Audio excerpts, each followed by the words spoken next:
Hello beautiful mamas, sending you all my love, and in this video I'm going to be sharing you my best journaling tips for mums for your motherhood journey. And yeah, let's dive straight into it.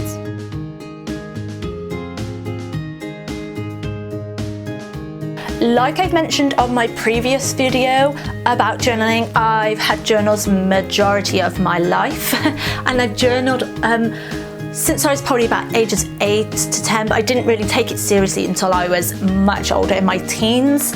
And yeah, I find it to be the most empowering tool that I've used since becoming a mum.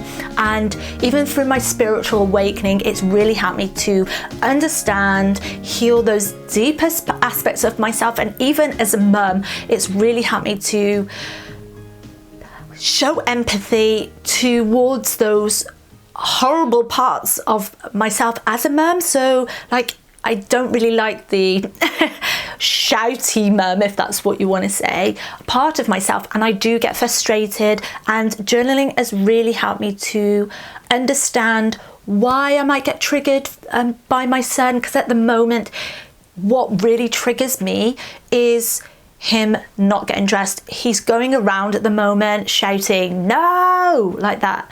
He hates getting dressed at the moment, and if we're in a particularly hurry, I'm trying to get him dressed and it just frustrates me so much and I have to walk away. So it's really triggering me at the moment. So journaling on this subject has helped me to understand, why is he acting this way, or what can I do to really stop myself from being so triggered. I find journaling is a great tool for understanding the deepest parts of ourselves, the aspects of ourselves that we don't particularly like. And it's so powerful as well, just for the positive aspects, to reflect on what we like in our parenting, what we dislike in our parenting, what parenting styles are we currently doing, or what do we want to change, and also heal our own inner child wounds that often, or well, 100% of the time, I say, always get trickled down into our own parenting. And that's why we get triggered.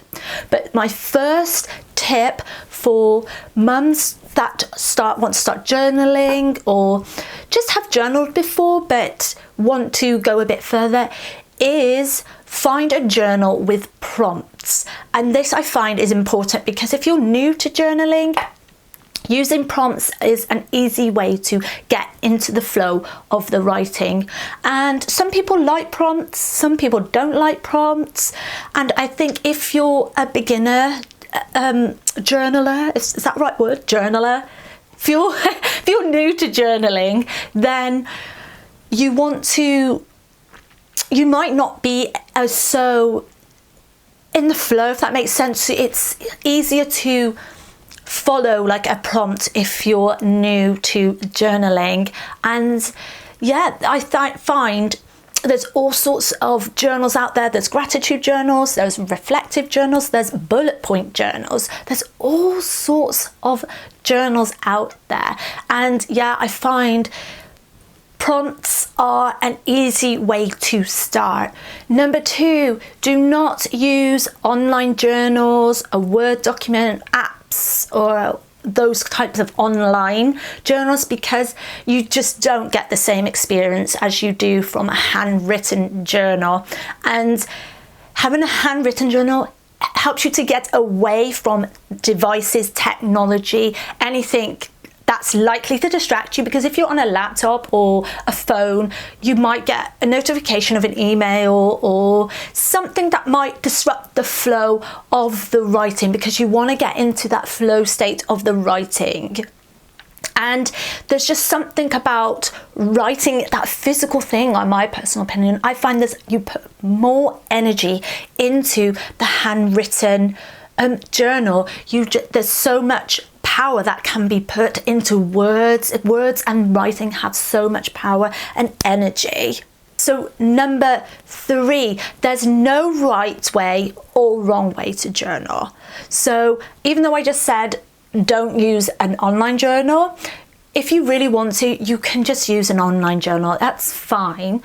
But what I mainly mean by this is there's no rules for journaling. You don't have to journal in a certain way for it to be effective. You can do bullet points, you can just do prompts, you can do little paragraphs, you can do long paragraphs. There's no right way, as long as you have something in mind and it does the job you want it to do. And it doesn't matter if it's positive, negative, anything like that. Just do whatever feels right for you. So number 4, it doesn't have to be pages and pages and pages and pages and pages and pages and pages and pages and pages long. When I first started journaling, I felt I had to write journals that were pages and pages and pages just to feel satisfied that I had done what I needed it to do, how I felt like, oh, I haven't done enough. But I've now come to realize it just doesn't have to be like that. It doesn't have to be pages to get to the source of a problem if you are trying to journal for healing or whatever. And now I only write little short paragraphs or a page. Sometimes I do write longer pages and pages if it's something feel like something like a pattern or a story, some kind of limiting belief I want to reflect on, get to the source of. I will journal a long time, and I think it depends on kind of, the subject. I would say, like I've just been saying, the subject or the prompt you're journaling on, and how in the flow you can get, because once you get into the flow, it just keeps coming. And quite often you find, particularly if you're using a prompt, you will end up somewhere completely different to where you started, because it starts like all neat and at the subject of the prompt, and because you're in the flow and you end up in somewhere else, because sometimes the subconscious brings up things that is ready for you to be aware of, to be healed or changed or anything like that. So it doesn't have to be these long pages, but often if you are really wanting to get to the source of a problem, it is usually pages long. But don't think it has to be pages long for you to have some kind of satisfaction or fulfillment. Oh, I have only done like half a page, is that enough? Like I used to feel like that when I came into my journaling, my spiritual awakening, when I really did journaling every day. My 5th and final tip is make journaling a habit. And I'm by no means a saint at this. I do not journal every day, though I recommend you do when you first start out. I journal every day when I feel I haven't journaled in a while. I journal probably, I'd say 3 to 4 times a week, but sometimes I've gone weeks without journaling, and it feels so healing when I do journal. It's like a big release. I've moved all that unwanted emotions and energy. I've moved it, released it just through journaling. It feels so much better once I do journal, and you kind of become so much free, if that's what you want to say, when you do journal every day. So I recommend start incorporating some journaling into your morning routine, ritual, whatever you like to call it. And this usually is great for like morning time or evening time. And I like to do like gratitude journals or setting intentions for the morning. And then having reflecting then at the end of the day. And I do like to do a bit of bullet points on what I'm grateful for in the evening as well, because it helps me to get into that state of mind of gratitude, and then I'm more likely to wake up in the morning in that same space of feeling grateful for everything that we have. So I hope this has been really helpful. Let me know in the comments what you think below, and don't forget you can download my Motherhood Empowerment Sleep Meditation.